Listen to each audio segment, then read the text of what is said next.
नमस्ते। तो भारतीय रेलवे के एचआरएमएस पोर्टल पर ओन रिक्वेस्ट ट्रांसफर के लिए अप्लाई करने का सोच रहे हैं। ये प्रोसेस ना कई बार थोड़ा कॉम्प्लिकेटेड लग सकता है, लेकिन आज हम इसे बिल्कुल आसान बनाने वाले हैं। स्टेप बाय स्टेप समझेंगे। तो चलिए शुरू किया जाए। अच्छा, किसी भी सफर पे निकलने से पहले एक मैप तो चाहिए ही होता है ना? तो ये जो फ्लो चार्ट है, ये समझिए कि इस ट्रांसफर एप्लीकेशन के सफर का मैप है। हम इसी के सहारे इस पूरे प्रोसेस के हर एक मोड़ को समझेंगे, एकदम शुरू से लेके आखिर तक। तो आज हम क्या क्या देखने वाले हैं? पहले देखेंगे एप्लीकेशन की शुरुआत कैसे होती है, फिर ये सुपरवाइजर के डेस्क से कैसे गुजरती है, उसके बाद जो 3 मेन अप्रूवल स्टेज हैं उनको समझेंगे, और आखिर में देखेंगे कि फाइनल मंजूरी कैसे मिलती है। लास्ट में कुछ जरूरी बातें भी याद रखेंगे। तो ठीक है, अब सीधे प्रोसेस में कूदते हैं। सबसे पहले और सबसे इंपॉर्टेंट ये देखते हैं कि एक एम्प्लॉय को क्या करना है। सारी कहानी की शुरुआत यहीं से होती है। प्रोसेस काफी सीधा साधा है। सबसे पहले तो एचआरएमएस पोर्टल पर अपनी आईडी और पासवर्ड से लॉगिन करना है। इसके बाद ओन रिक्वेस्ट ट्रांसफर एप्लीकेशन वाले ऑप्शन पर जाना है और वहां न्यू एप्लीकेशन बटन पर क्लिक कर देना है। बस यहीं से अपना काम शुरू। ये देखिए, स्क्रीन पर बिल्कुल साफ दिख रहा है। यही है वो न्यू एप्लीकेशन वाला बटन। ये नीला वाला बटन ही है, समझिए, ट्रांसफर प्रोसेस का गेटवे। इस पर जैसे ही क्लिक करेंगे फॉर्म भरने वाला पेज खुल जाएगा। अब जो फॉर्म खुलेगा ना, उसमें अपनी सारी डिटेल्स बहुत ध्यान से भरनी है। एक और बात, अपने सिग्नेचर और फोटो की स्कैन्ड कॉपी पहले से तैयार रखिएगा, क्योंकि वो भी अपलोड करनी पड़ेगी। और हाँ, सबसे जरूरी चीज, अपने सुपरवाइजर की एचआरएमएस आईडी वो भी एंटर करनी होगी। एप्लीकेशन को आगे भेजने से ठीक पहले जरा यहां ध्यान दीजिए। यह है डिक्लेरेशन सेक्शन। इस छोटे से बॉक्स पर टिक करना बहुत जरूरी है। इसका मतलब है कि ट्रांसफर के सारे नियम और शर्तें आपको मंजूर हैं। यह एक बहुत ही इंपॉर्टेंट स्टेप है, इसे भूलना नहीं है। अच्छा, तो एप्लीकेशन सबमिट हो गई। अब क्या?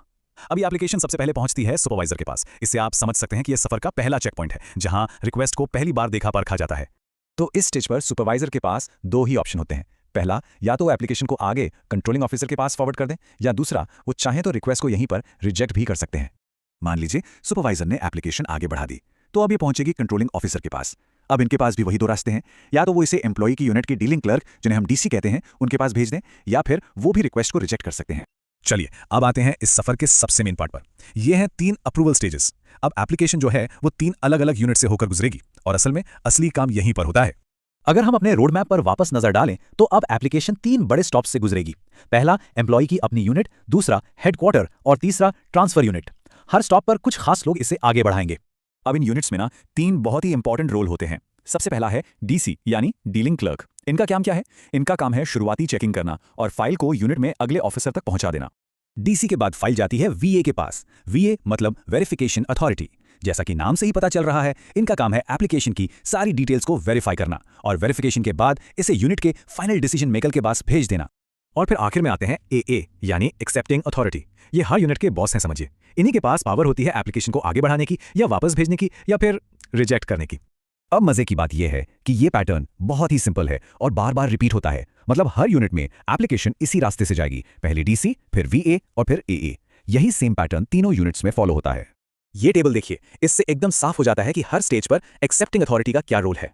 एम्प्लॉय यूनिट के एए फाइल को हेडक्वार्टर भेजते हैं, हेडक्वार्टर वाले एए उसे ट्रांसफर यूनिट भेजते हैं, और फाइनली ट्रांसफर यूनिट के एए ही हैं जो एप्लीकेशन को एक्सेप्ट करते हैं। और लीजिए, इसी के साथ हम आ गए हैं अपने सफर के बिल्कुल आखिरी पड़ाव पर, फाइनल अप्रूवल। सारे चेक पॉइंट्स पार करने के बाद अब वक्त है अंतिम फैसले का।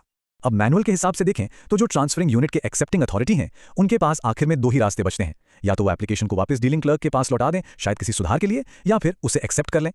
चलिए एक बार फिर अपने मैप पर नजर डालते हैं। जैसे ही ट्रांसफर यूनिट के एए एप्लीकेशन को एक्सेप्ट करते हैं, तो ये प्रोसेस पहुंच जाता है अपने फाइनल डेस्टिनेशन पर। ये हरा वाला बॉक्स ऑर्डर इज ड्राफ्टेड, मतलब सफर यहां कामयाबी के साथ पूरा हुआ।